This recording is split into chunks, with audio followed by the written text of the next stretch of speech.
As the latest successes and failures come and go, Mars continues to give up her secrets. Invisible clouds are revealed with ultraviolet light, and the search for the source of methane continues with ExoMars. As we prepare to land humans on the red planet, getting there is one thing. Staying long-term is another. Can we really conquer this planet?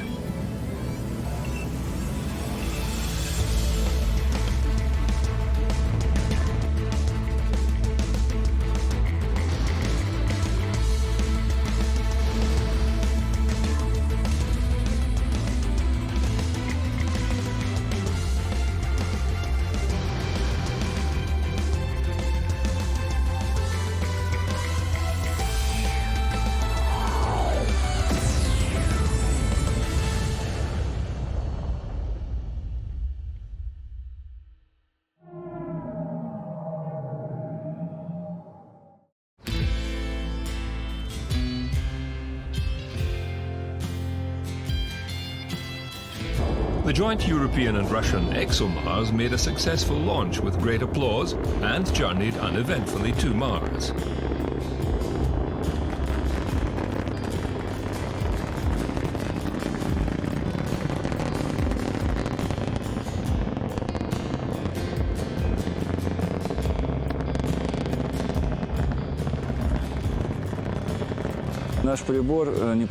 Our instrument is devoted to the measurement of trace gases by measuring the solar radiation passing through the atmosphere of the red planet. Some scientists are trying to determine the local origins of methane gas. Is it a sign of life? We're interested in looking at where the trace gases may be coming from. So, for example, if methane is there in abundance and you see it locally coming from a particular place, you'd like to know whether it's got a volcanic origin, whether it might be old gases that have been trapped in ice that's then released due to sublimation processes, things like that. It doesn't have to be biology. And it's important to recognize here that I'm a little bit of a skeptic. You know, I don't go for this life business. I try to keep the other guys honest. ExoMars made a perfect orbit insertion around Mars and commenced flexing its considerable technological muscle.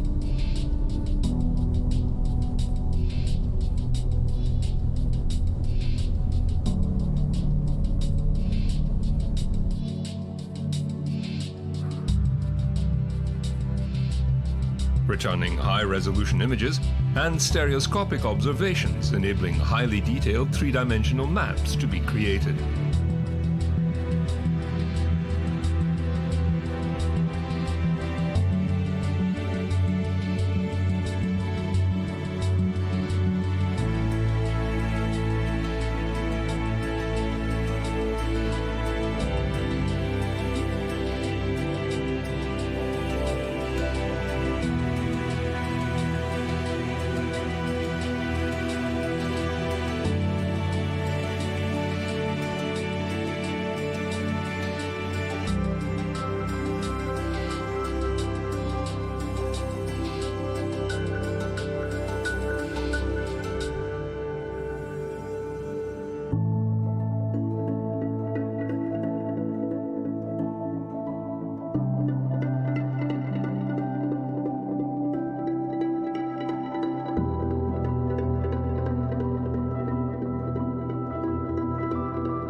However, the mission didn't go entirely to plan. The lander half of the probe, the Schiaparelli lander, made an ideal separation from the orbiter and commenced a textbook descent.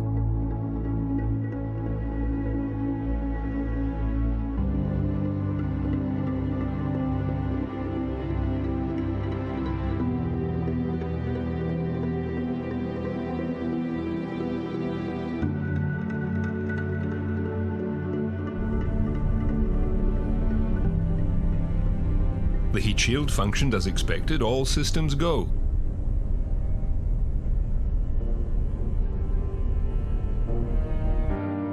The drogue chute, then the main, were deployed correctly,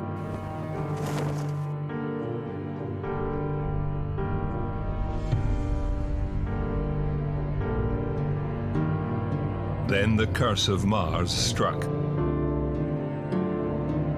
1 second's worth of erroneous data was passed on to the onboard guidance and navigation control system. When this odd data was merged into the computer's algorithm, it generated a false altitude reading, placing the lander below ground level. This triggered the premature release of the parachute and back shell. Braking thrusters fired and the lander's on-ground systems began operating, thinking it had landed. Unfortunately, it was still 3.7 kilometers in the air, and the universal laws of gravity took over, the lander smashing helplessly into the ground. Satellites overhead soon located the parachute and back shell, and then the lander itself, looking like a squashed bug on a windscreen.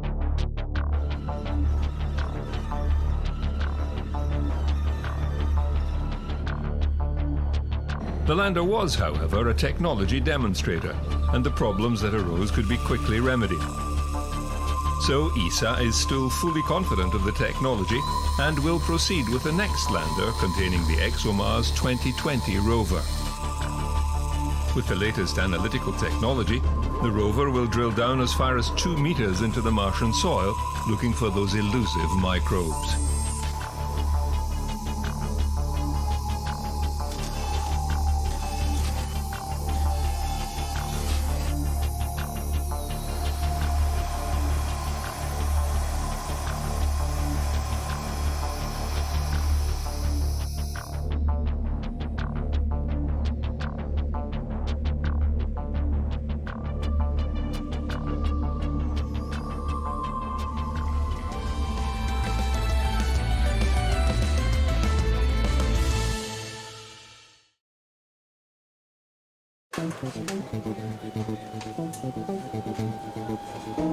This is the Interact Centaur rover from ESA.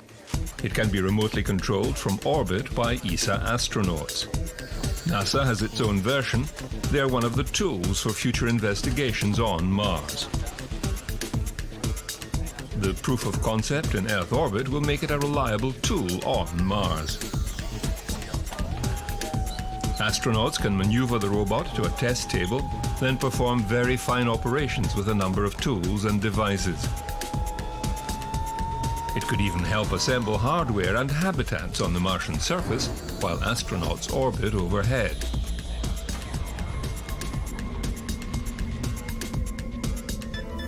NASA's Curiosity rover continues its epic journey across Gale Crater, covering over 14 kilometers in its 3 years of operation. It will soon be replaced by its smarter big brother, Mars 2020 rover.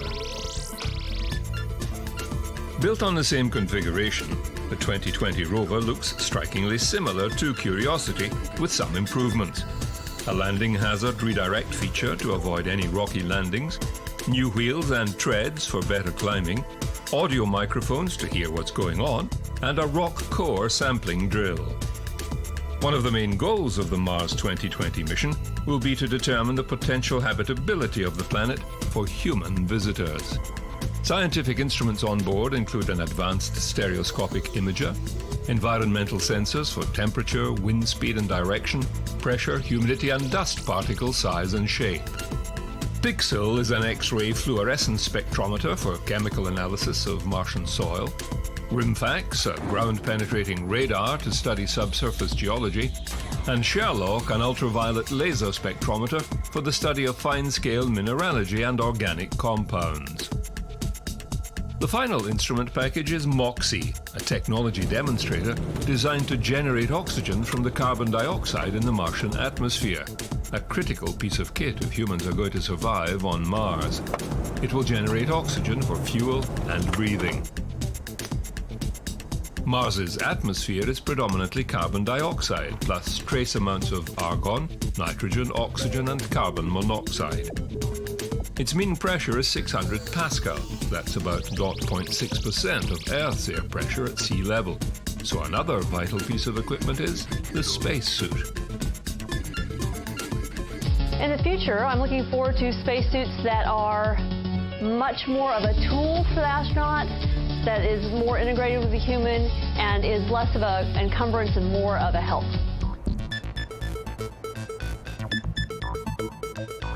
Several spacesuit designs are underway. There are many specific requirements. The flexibility to walk and move on a low-gravity planet, for example, and the ability to bend down and pick things up. They must also be able to illuminate the way forward. Ease of access for donning the suit is important, as are clearly a pressure garment and thermal insulator for the low pressure and temperatures on Mars. The latest prototypes, like the Z2 and the PXS, are going through extensive development for surface use. The Z2 meets the walking and flexibility requirements. PXS is a more traditional style of suit, but also quite flexible.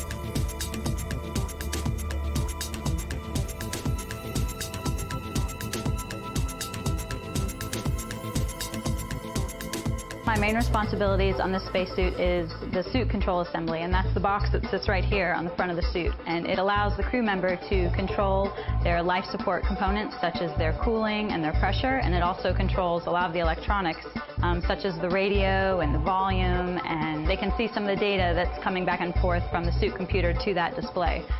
So one of the great things about this job is that after designing the box, I'm able to get into the suit, since it's one of the smaller sizes, and we can actually see what the limitations are, with my own hands and eyes, and not just hear that secondhand from another test subject that would be looking at the same data. And then to take that back and then to go build the next prototype and incorporate the changes that need to be made so that it works better the next time.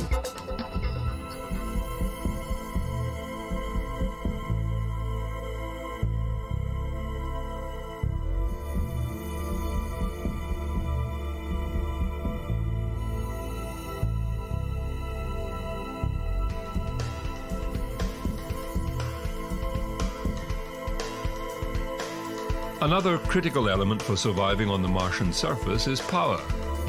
The sunlight reaching Mars is just a little more than half of what we receive on Earth. In addition, there are regular dust storms, and solar power may not be sufficient of itself. It will have a role to play, but other sources of electric power may be required. NASA has been developing fission power plants for such requirements, working on two systems. The less powerful technology demonstrator unit for spacecraft and surface operations requires watts of power numbered in the tens or 100s.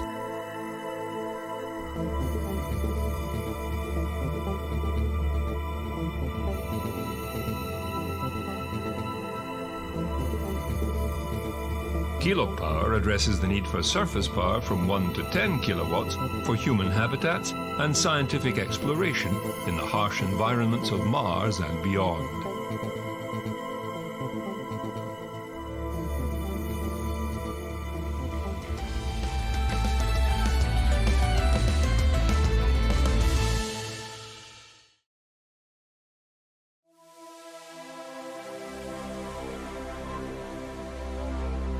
The journey to Mars is a long one, not in kilometers as such, but where the scientific, technical, and engineering hurdles that need to be overcome are concerned. What are the things they need to know to be able to safely land, live, and return from Mars? The scientific knowledge, the technologies that we need that can make human exploration of Mars happen are within our grasp. In our lifetime, we actually can see humans land and work on Mars. A major step in this direction of planning has been the definition of what we call human exploration zones. This is a region we will land, we will live, we will use resources in many different ways, and we want to go to a variety of scientifically exciting locations. Do it in ways that humans, and only humans, can do. One drawback: humans are fragile. To function correctly, they have a specific set of requirements: atmospheric pressure, air to breathe, water and food for nourishment, rest and sleep, and protection from radiation. Mars offers very few, but it does have an abundance of radiation. Mars habitats have been the subject of years of engineering and technical research. NASA has even thrown open the doors to students and architects to help design and develop suitable accommodation.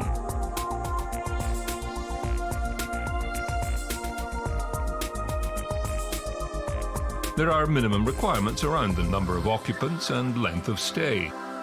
With limits on payload weight and mass, using local resources like sand, rock and ice to develop habitats has been strongly recommended.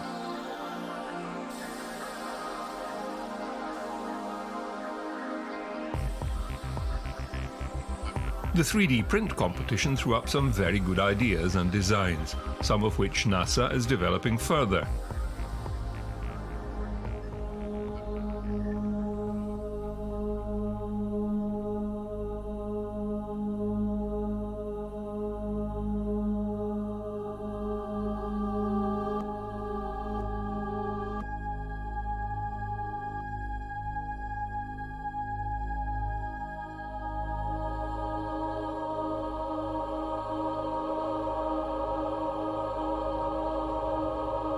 The three finalists were Team Lava Hive,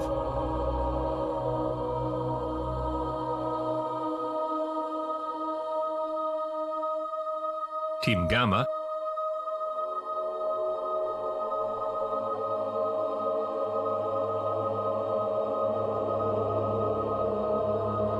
and Team Space Exploration Architecture and Clouds Architecture Office of New York.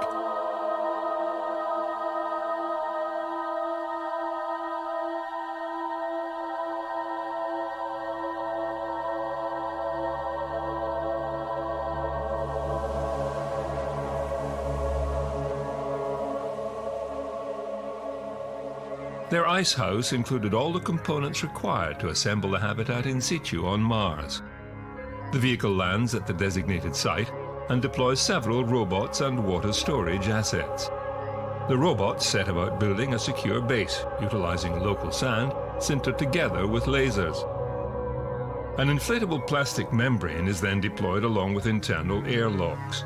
The robots source local water, which is used to 3D print the inner lining of the membrane. Water is an excellent shield for radiation, and being translucent, it allows sunlight in.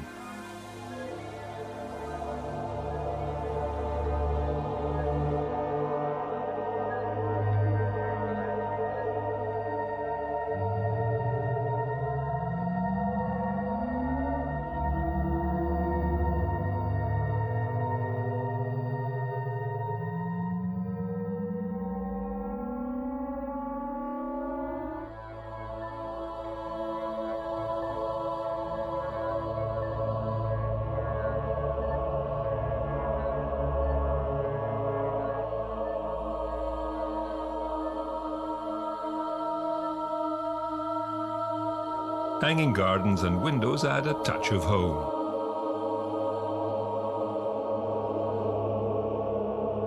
NASA Langley has developed the ice dome concept from this prize-winning concept.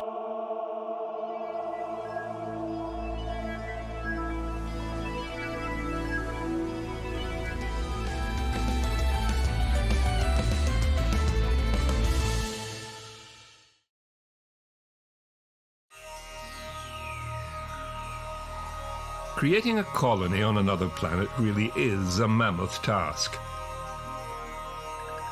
Leaving aside the training, technology and traveling, not to mention the money, building a functional, self-sustaining village will need people from all walks of life. Apart from the scientists, geologists and prospectors there to do the primary job, people will not cope with living in prefabricated temporary shelters. A town will have to be built from local resources. Engineers, builders, fabricators, electricians, plumbers and mechanics will all be in great demand. So will IT and communications experts, doctors, nurses, pilots, farmers, botanists, and the list goes on.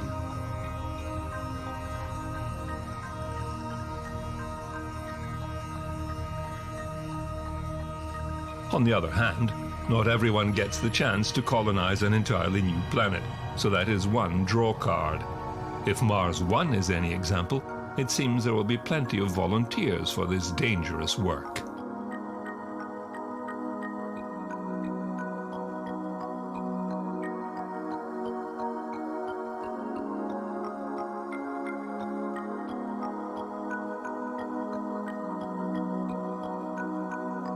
One question hasn't been asked yet, and it's of fundamental importance. Can humans live long-term in space or on another planet with reduced gravity, less sunlight, and lower atmospheric protection?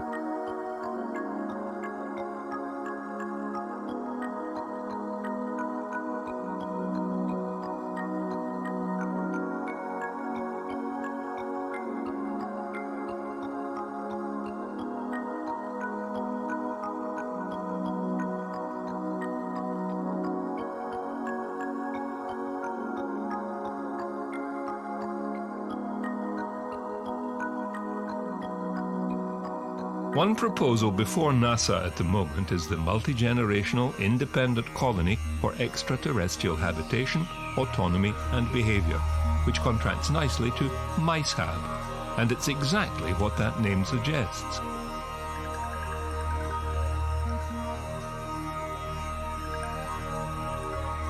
MICEHAB is a spacecraft and autonomous support system to study the long-term generational health of mice in Martian gravity. The vehicle would be placed in a stable orbit close enough to the Moon to be within easy reach by manned missions. The MICEHAB would be deployed and spun up to Mars-like gravity. It would then support the growth of a large mouse colony for a year or longer, studying reproduction and maturation of lab mice through multiple generations, which is to say, much faster than human subjects.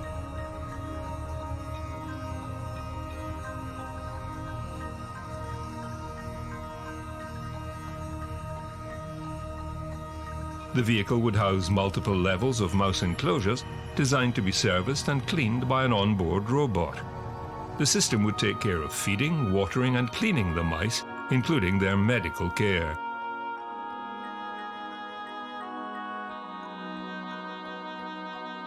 Breeding would be selectively controlled over generations in the low gravity. The mice would also be studied for any physical, behavioral or metabolic changes. The project would also collect data on deep space radiation and the hazards posed to humans.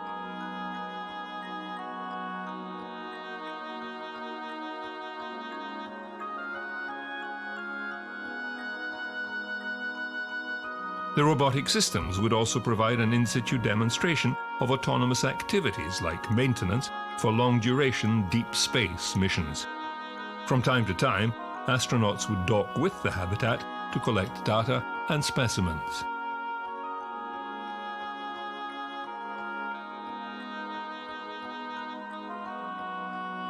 MICEHAB will allow humans to prepare to live independently from Earth in space and on the surface of Mars, and help answer that critical question we started with. Could humans survive long-term in low-gravity environments?